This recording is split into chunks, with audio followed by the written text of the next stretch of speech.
So Rare have finally announced what is going to be in Season 10. As Rare stated in the delay video, there are going to be 3 headline features as part of Season 10, one appearing each month from the start of Season 10 on October 19th. The 3 headline features have been announced, and one of them in particular has caused a huge amount of controversy among the community, and so today, let's take a look at the headline features coming to Sea of Thieves and talk about what's got everyone so mad about it. I have my own thoughts, which have changed a few times about the Safer Seas edition, so stay tuned for that at the end of the video. Hello pirates, my name is Ellie and I post regular Sea of Thieves videos on this channel. If you want to stay up to date with the game, then remember to subscribe and hit the bell to be notified when I put out a new video. So first up, guilds have finally been officially announced. I put out a video back in January talking about what guilds would need to have in order to succeed in Sea of Thieves. Of course, guilds was speculated to be coming after the Orb event in December 2022. So shared captainships were confirmed. You'll be able to pledge your captainships to the guild, and if you choose to also share them with the guild, you'll be able to earn progress together on that ship. So people in your guild can take that ship out and earn milestones for you while you're offline. I really like the fact that you can pledge ships to the guild, but not share them with the guild. I think that's really cool. I like that my ship Merlin will be able to earn rep for the guild when I sail it, but I don't have to share him with others in order for that to happen. I can pledge other captain ships and share those with the guild, and we can all work on milestones together. There was no mention of any guild ledgers, but they did mention rewards like a new clothing set they showed off and a new ship set, which I imagine will be earnable through ranking up the guild reputation. You can work towards levels of reputation under guilds, and every 100 levels you earn a distinction for more rewards, whatever that means. There was also no mention of custom sails or flags, but they did show off guild banners and the setup screen, which allows you to choose your guild name, motto, and branding from some select options. There was also no mention of guild houses on outposts, unfortunately. They did say that there will be 24 members per guild, but no mention of whether you can be a member of more than one guild, which I know for some will be disappointing if you can't be active in more than one community. I imagine we'll learn a lot more about the specifics of guilds because it is less than a month until they're released now. In the run-up to Season 10, I think guilds will be the focus of any updates from Rare. So Skull of Siren Song is a new PvP voyage coming to Sea of Thieves in November, and I think it looks really cool. You opt into the event via your mast, where a note will pop up like a world event does. When you opt in, you get 2 maps, one for the key and one for the chest, but all other crews who've opted in will also have those same maps. You will need to get both the chest and the key to unlock the Skull of Siren Song. The skull can be used as a weapon, a bit like the Ashen Wind skull, but if you have it on your ship, then it slows your ship and you can't just run away with it. Whenever this guy, though, George Orton, is involved in a Sea of Thieves update, things are really great for PvP, so I'm excited for this update for sure.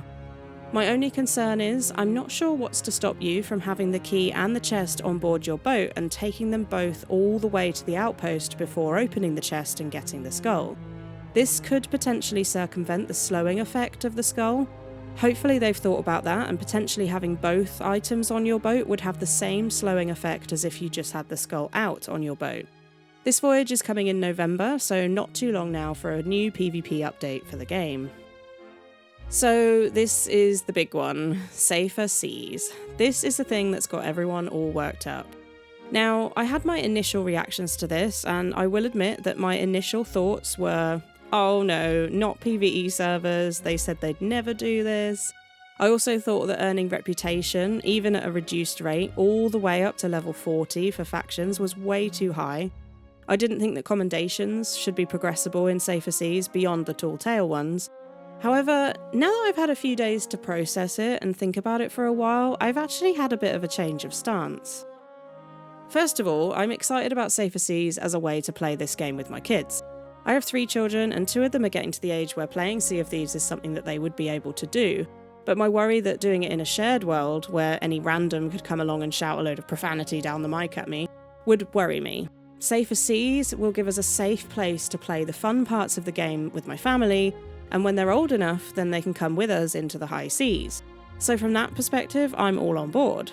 Also, from the tall tale perspective, the story parts of this game should never have been in adventure mode in the first place. I think that being able to enjoy the story and the lore of this game without getting crapped on mid-cutscene will definitely be welcomed.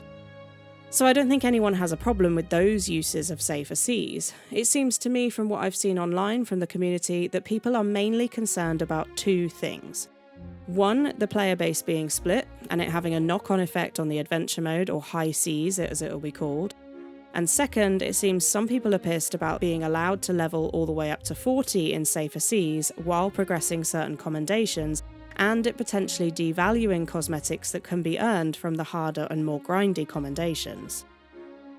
So the first one, where people are worried about the player base being split, I just don't see it happening. There were concerns that this would happen with Arena when it was introduced and it didn't happen then. There were concerns that this would happen when Hourglass launched and it didn't happen then. Let's be real, the players that choose safer seas are going to be new players, players who want to do tall tales, or players who would never have played Sea of Thieves. They literally wouldn't have played the game at all without safer seas as an option. And if there are players who want to enjoy Sea of Thieves without having the threat of PvP, what is the issue here? Why do we care how other people want to play this game? It really isn't going to have the effect on adventure mode that I think people are worrying about, because the players who want to play without PvP and without all the features that come in high seas would have likely never played the game in the first place because safer seas wasn't an option.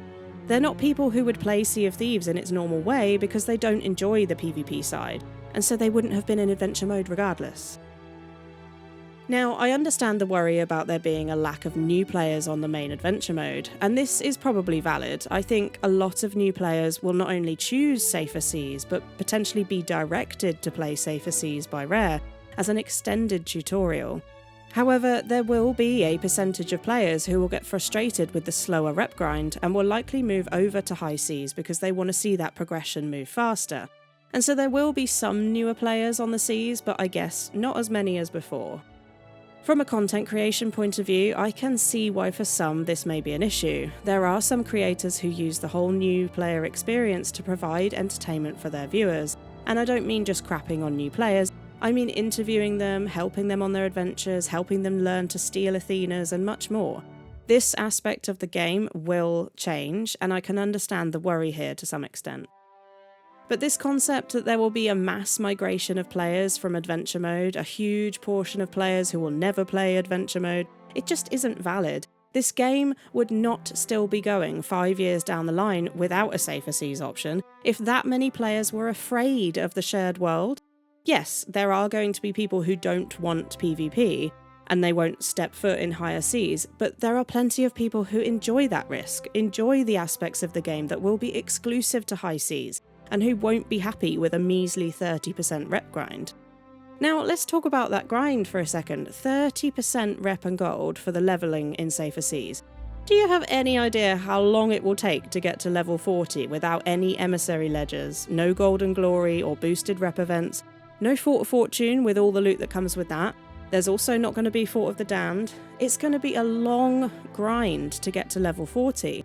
Do you know how tiny the rep is for a single chest at base level when you're 30 plus with a faction? It is tiny. So imagine 30% of that. It's going to be long as hell to get to level 40, so I don't know why people are mad. This long grind could be intentional by Rare to make people move over to high seas to experience the faster rep increase. I know there will be a percentage of players who will, after a few weeks on safer seas, be frustrated with the slower rep and want to move into high seas where they can experience all the game has to offer. I think Rare have made it this way intentionally, as a drip feed of new players into high seas mode, and I think it will work for most players. Yes, there will be some who will stay in safer seas, but they would never have played this game anyway. Commendations being progressible, I initially had problems with. My sales, for example, I flex these because they're quite rare, not many players use them, even if they have them. I opened 100 vaults for these sales, and not only did it take me forever to do, I also got sunk a good few times on the way. Initially, I was worried that some safer seas players would be able to progress these commendations and work towards these sales without that threat of PvP, and it bothered me. But then after some thought, I couldn't really figure out why it bothered me. What odds does it actually make, whether there was a threat of PvP or not? They still opened 100 vaults. That's long. That's a grind whether there was PvP or not. And so they deserve something for that grind. In the same way, I reached Pirate Legend in Year 1. No emissaries, no big events like Fort of Fortune, no new voyages like the Lost Shipments, the Vaults. It was a bloody long grind. Pirate Legend is now easy peasy in comparison, but it doesn't mean I judge players who got Pirate Legend after Year 1. In the same way, I'm not going to judge players who unlocked grindy commendations like the Vault openings in Safer Seas, because at the end of the day they still committed to that grind and opened 100 vaults, PvP or not. PvP is also very different now to how it was in Year 1, and when a lot of creators were new, everyone was new, and boarding, gameplay, how you fight was very different. There were no throwables, no mast, wheel or capstan damage, it was more naval focused. Yes, you could still get crapped on as a new player, but it wasn't as overwhelming as it is now. Now, a Reaper 5 brig rocks up on you as a new player, your mast is snapped, you're boarded and sunk before you've even learnt how to pull up your mast or bucket your boat. It simply wasn't like that in Year 1. There weren't brigs at all. Yes, if you saw a galleon on the horizon as a sloop, it was worrying, but you didn't have as many things to worry about as you do now.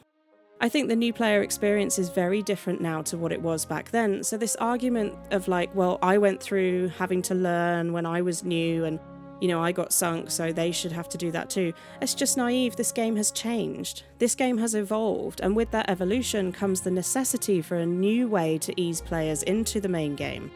Yes, okay, they could have extended Maiden Voyage beyond what it is now, because, let's face it, it's pretty rubbish. But that sense of adventure and figuring it out for yourself is part of what makes Sea of Thieves amazing. Learning that in a sandbox that doesn't have the immediate threat of PvP is great. And let's not pretend that you can't get sunk by PVE in this game. We've all been rared and we've all blown ourselves up with a mega keg. And that will happen in Safer Seas. They will learn how to play the game and they will be much more prepared for high seas than they are after the maiden voyage. I've also seen people worried that players are going to get comfortable in Safer Seas and then have a rude awakening when they come to high seas with no situational awareness, and I think that's wrong. For starters, they will have learned how to actually sail their boat, move their boat, patch their boat, bucket, use cannons, fire their guns before being crapped on. They'll know how the combat works, even if you're only fighting skellies on islands or forts and only fighting skelly ships or ghost ships. It's still a lot more than some players get before they're approached by a player ship currently in the game. At the end of the day, I honestly think that Safer Seas will be a good addition to Sea of Thieves, and I think the way it's being implemented is fine. Sure, there might be some tweaks down the road, and we'll learn more specifics when it's coming up for release in December, but as it stands, I am very okay with Safer Seas, and I think it's going to be a great addition to the game. I don't have a problem at all with how others want to enjoy this game, and I really don't think it's going to affect high seas as much as people are worrying about. I just hope that there is something new for high seas released the same month, because for us high seas players, that means that there isn't actually a content update in December, unless they just haven't told us about it yet. Safer Seas is not new content for high seas players, so that's literally my only gripe with it. Obviously, this is a very controversial topic, so if you do leave your thoughts below, then please be civil with each other.